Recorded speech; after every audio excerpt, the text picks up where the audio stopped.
Let's go to the White House right now, where President Donald Trump has more harsh words for House Democrats. So get this. The president is angered by a Washington newspaper's report saying that some Democratic lawmakers released a video urging members of the military to ignore unlawful orders. In fact, look at this. Trump said on Truth Social this morning, "This is really bad and dangerous to our country. Their words cannot be allowed to stand. Seditious behavior from traitors. Lock them up." And then, a short time later, the president finished with this thought: seditious behavior, punishable by death. Heavy words there.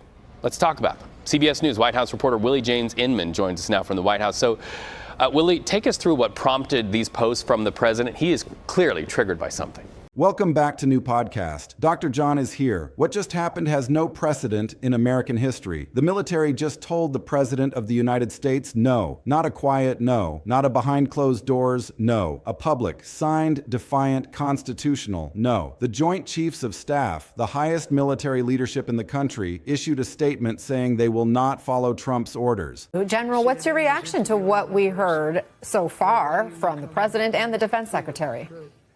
I'm hard to put together my thoughts on this, Anna, to be honest with you.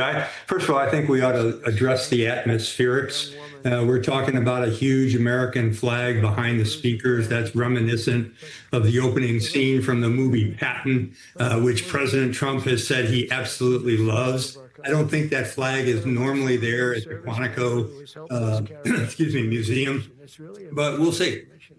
In terms of what Secretary Hegseth has said, those were anticipated, as well as what the president is doing. It's anticipated.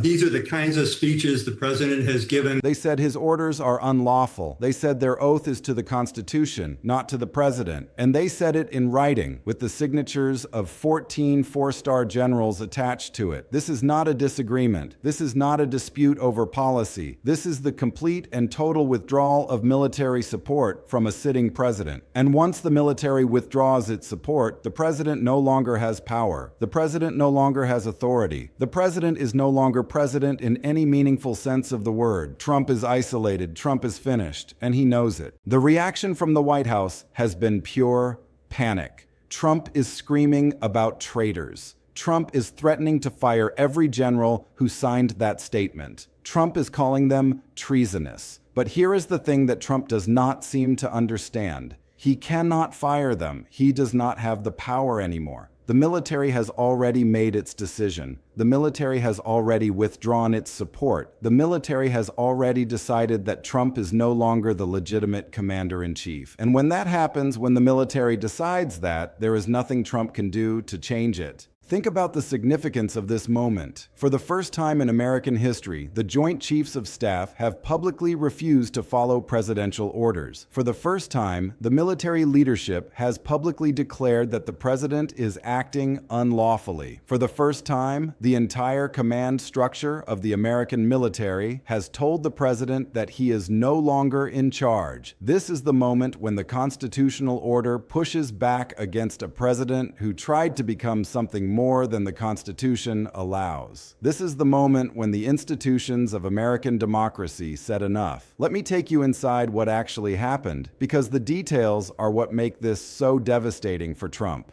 Trump issued orders. He ordered the military to deploy additional forces to Iran. He ordered resupply missions. He ordered military operations. These were not suggestions. These were commands from the commander-in-chief. But when those orders reached the Pentagon, something unprecedented happened. The military leadership looked at the orders, looked at the law, looked at the Constitution, and said no. The Joint Chiefs of Staff issued a public statement. It was not leaked. It was not whispered. It was issued publicly, signed by 14 four-star generals, including the chairman of the Joint Chiefs, the Army Chief of Staff, the Chief of Naval Operations, the Air Force Chief of Staff, the Commandant of the Marine Corps, the Chief of Space Operations, the Commandant of the Coast Guard, and 7 other four-star commanders. 14 of the highest-ranking military officers in the country, all on the same statement, all saying the same thing. They will not follow unlawful orders. They swear their oath to the Constitution, not to the President. And unlawful orders will not stand. That statement is a nuclear bomb in American politics. It is the military telling the president that his authority has evaporated. It is the military telling Congress that the president is no longer in control. It is the military telling the American people that the commander-in-chief is no longer commanding anything. But the Joint Chiefs statement was only the beginning. General Laura Richardson, the acting chairman of the Joint Chiefs, testified before Congress, and her testimony was even more devastating. Richardson described leaked Pentagon memos that detail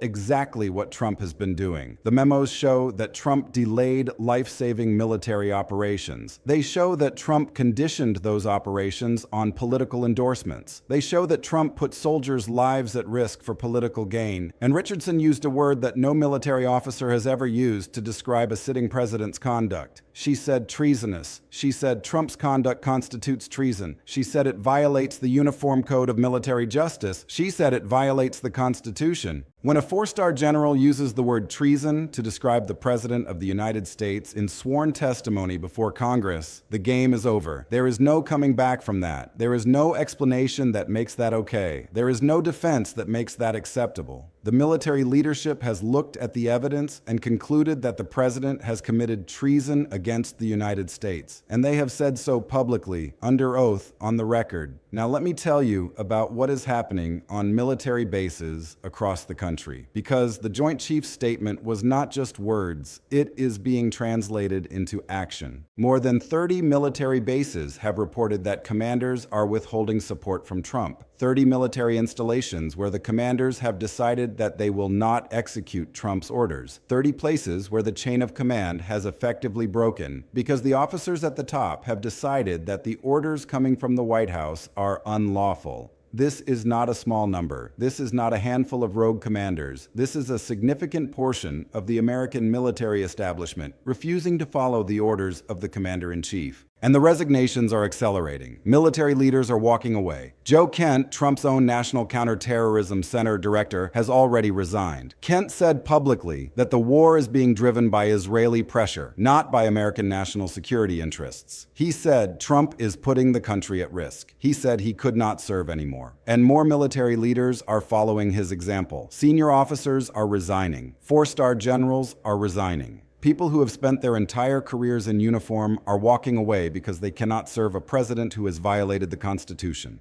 But the most dramatic development is what the Pentagon has done. The Pentagon has locked Trump out of secure communications. Think about what that means. The Pentagon has restricted the president's access to military channels. The Pentagon has cut Trump off from direct communication with military commanders. The President of the United States can no longer communicate directly with the military. He cannot issue direct orders. He cannot get real-time information. He is locked out of the system. He is isolated. He is cut off. And that action sends a clear message. The military no longer recognizes Trump as the legitimate commander-in-chief. If they recognized him, they would not cut him off. If they recognized his authority, they would maintain communication. But they have decided, as an institution, that Trump is no longer in command. They have decided that he is a threat to the Constitution, and they have decided to treat him accordingly. Trump's response to all of this has been unhinged. He is calling the generals traitors. He is saying they are conspiring against him. He is threatening to fire every single one of them. He is screaming about revenge. But here is the reality that Trump does not want to admit. He cannot fire them. He does not have that power anymore. The military has already withdrawn its support. The president cannot fire people who no longer recognize his authority. He cannot punish people who have already decided that his orders are unlawful. He is screaming into the void, and nobody is listening. And the more Trump screams, the worse it gets for him, because his threats are being used against him. In the impeachment proceedings, senators are looking at Trump's response to the military defiance. They are looking at a president who is calling the military leadership traitors. They are looking at a president who is threatening to purge the generals. And they are concluding that this man is unfit, this man is dangerous, this man needs to be removed immediately. The military defiance has probably guaranteed Senate conviction, because senators understand what what the military has just done. They understand that the Joint Chiefs have publicly rejected the president. They understand that the Pentagon has locked the president out of secure communications. They understand that more than 30 military bases are withholding support. They understand that the military no longer recognizes Trump as the legitimate commander-in-chief. And once senators understand that, once they see that the military has withdrawn its support, the calculus changes. This is no longer a political question. This is a constitutional crisis, and the only solution is removal. Trump tries to give direct orders to the military. He tries to assert his authority. He tries to command, and the military refuses. Every order he issues is met with the same response. We cannot execute that order because it is unlawful. We swore an oath to the Constitution, not to you, and Trump has no way to enforce his orders. He cannot compel the military to follow commands. He cannot punish officers for refusing. He is powerless. The Senate votes to convict and remove Trump. The military defiance is the final piece of evidence that convinces even the most reluctant Republican senators. They see the Joint Chiefs statement. They see General Richardson's testimony. They see the Pentagon locking Trump out of communications. They understand that the military has withdrawn its support, and they vote to convict. The numbers are overwhelming. 68 senators, 70 senators, maybe 75. Trump is removed from office. Vance becomes president. President Vance immediately takes operational control of the military. The military immediately recognizes Vance as the legitimate commander-in-chief. They begin following his orders. Vance issues a halt to aggressive military operations. He orders the military to stand down. He orders a focus on diplomatic solutions instead of military escalation. And the military executes those orders without hesitation. The shooting stops. The casualties stop. The crisis begins to de-escalate. Trump is arrested immediately after removal. Federal marshals take him into custody. He is processed through the criminal justice system. He is charged with multiple serious federal crimes. He is arraigned. He goes before a judge for a bail hearing. And given the severity of the charges and the evidence against him, he is probably denied bail. He is remanded to federal custody pending trial. The man who thought he was above the law is now in federal custody. Military personnel begin testifying in Trump's criminal trials. Commanders testify about Trump's interference with military operations. Officers testify about the orders that put soldiers' lives at risk. Personnel testify about the harm caused by Trump's political meddling. Families of soldiers who died because of delayed operations testify about their losses. And that testimony is devastating. It ensures Trump's conviction. It ensures significant prison time. Congress investigates the full scope of Trump's interference with the military. Hearings are held, documents are subpoenaed, witnesses testify, and the findings are damning. Congress concludes that Trump engaged in criminal conduct. Congress concludes that Trump violated military law. Congress concludes that Trump put soldiers' lives at risk for political gain. And those findings are added to the public record, ensuring that history remembers exactly what Trump did. Military families file civil lawsuits against Trump. Families of soldiers who died file wrongful death claims. Service members who were harmed file damages claims. The lawsuits proceed through the courts, and Trump loses. Judgments are entered against him. He is ordered to pay damages, millions of dollars, maybe tens of millions, money that he does not have, money that will be taken from whatever assets remain. Trump's criminal trials conclude with convictions on multiple charges. The military testimony, the Pentagon memos, the documentary evidence all combine to produce guilty verdicts. Trump is sentenced to significant prison time. He is sent to a federal facility. The man who tried to use the military as his personal tool is now behind bars, facing the consequences of his conduct. Let me give you the simple points so you understand exactly what has happened and where we are headed.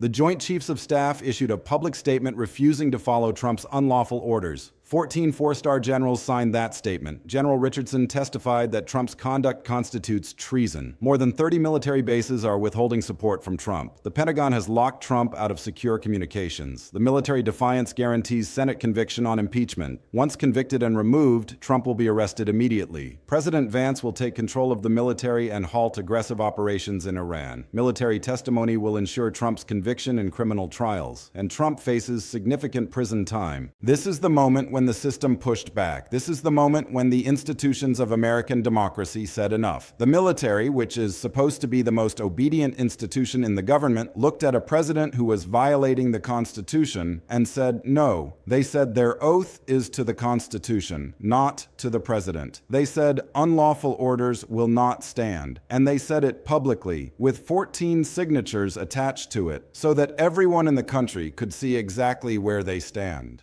Trump has lost control of the military, and once a president loses control of the military, the president has lost control of the government. Trump is isolated. Trump is powerless. Trump is about to be removed from office. Trump is about to be arrested. Trump is about to face criminal prosecution, and the military has ensured that Trump cannot use the military to resist removal or to resist arrest. The military has ensured that Trump is powerless to fight back. The military has ensured that the constitutional order will prevail.